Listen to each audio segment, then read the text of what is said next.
As we head towards closure of this morning's edition of News and Views, we continue talking now with the South African Youth for a Free Palestine.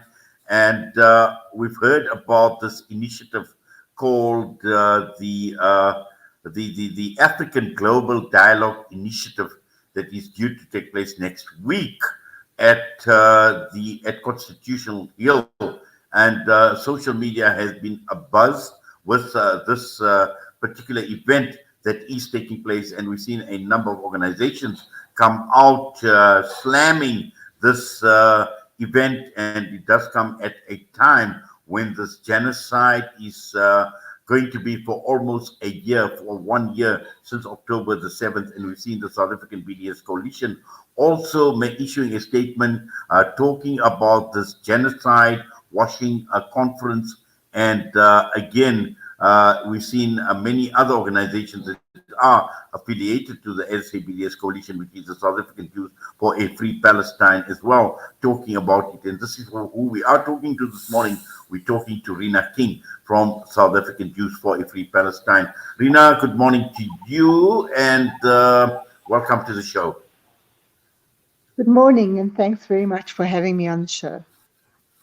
Yes, clearly, the timing of this conference, and according to this BDS coalition statement, taking place weeks before a 1 year mark since this massive escalation of this genocide that has been unfolding in Gaza. And again, looking at the inopportune time of this conference, which is called a genocide-washing conference which is being held under the banner of African Global Dialogue, Rina. Yes, exactly. The conference is called the Narrative Conditions Towards Peace in the Middle East. And Israel and the Hezbollah are well aware that hundreds of thousands, millions of people are marching against the genocide and are seeing that Israel is not a legitimate state. And this is a desperate attempt to change the narrative, to normalize Israel's position, and to weaponize peace. We have to discuss peace. We have to get a ceasefire. But this is saying that because we are calling it a genocide, we are radical. Because South Africa is taking Israel to the ICJ for genocide, they are radical. And it is trying to change the narrative and normalize what Israel is doing and undermine human rights internationally. It is truly a despicable concept. And not only that, they are doing it on our precious Constitution Hill. That is a sacred place for us in South Africa, and they are really not honoring what Constitution Hill is about. The Gauteng government should never allow this kind of conference to take place on Constitution Hill. Yes, Rina, also I think what comes under question here are the people that are represented, those that are highlighted as going to be speakers at this conference as well. Now, obviously, we know one of the directors, Ivor Chipkin, who is the director of this initiative to try and expound on this narrative on African global dialogue with Israel again.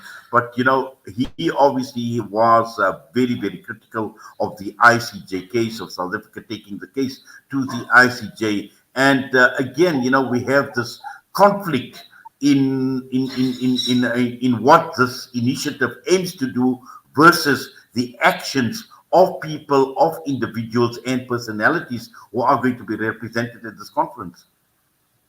Exactly. And, anybody with legitimacy, like a Kilim Mbembe, have withdrawn from the conference.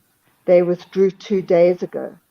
And all other people with legitimacy, or most of them, actually never knew about the conference. You know, they are billed as speakers or potential speakers, and some were billed even as organizers of the conference. And so the people organizing the conference lied about who is participating in this conference and what it is about. So they tried to use people to legitimize it, and really abused these people's name and reputation. It's the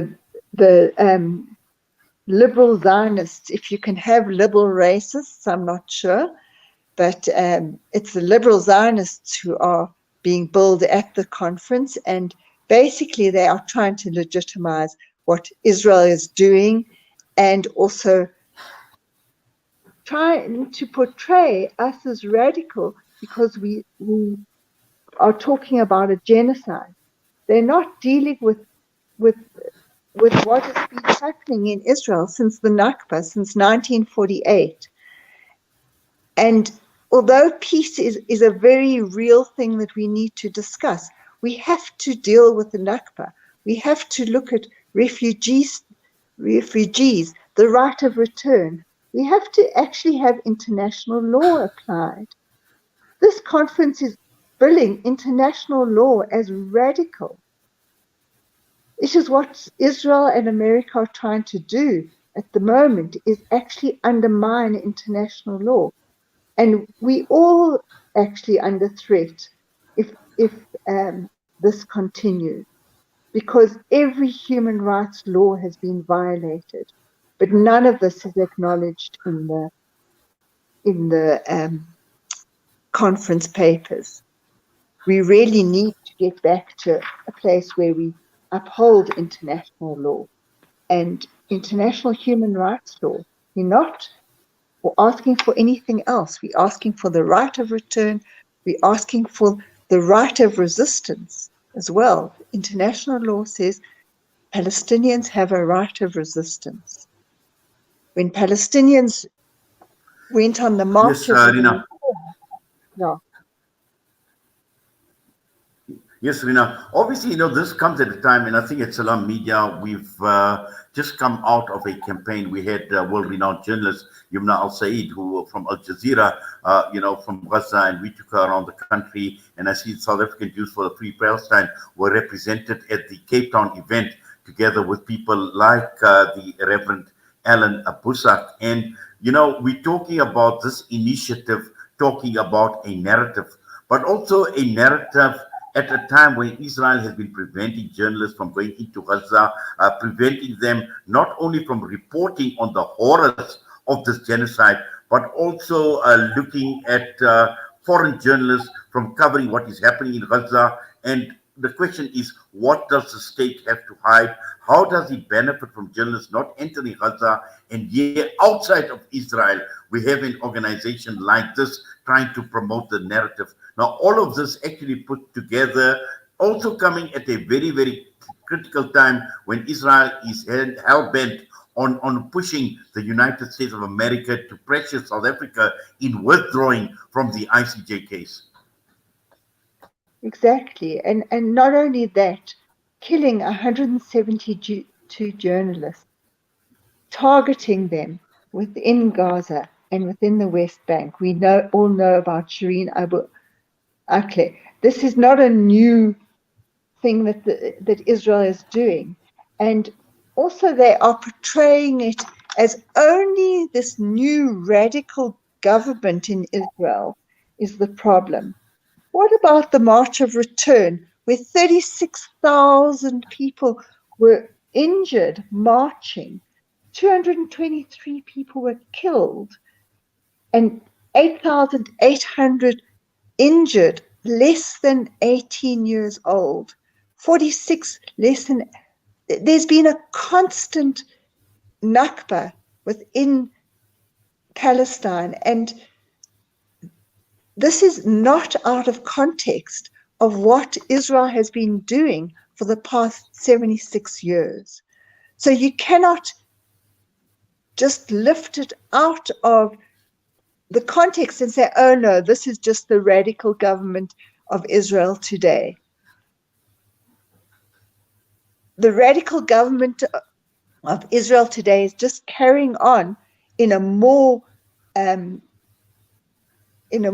accelerated form the constant ethnic cleansing that has been happening since 1948.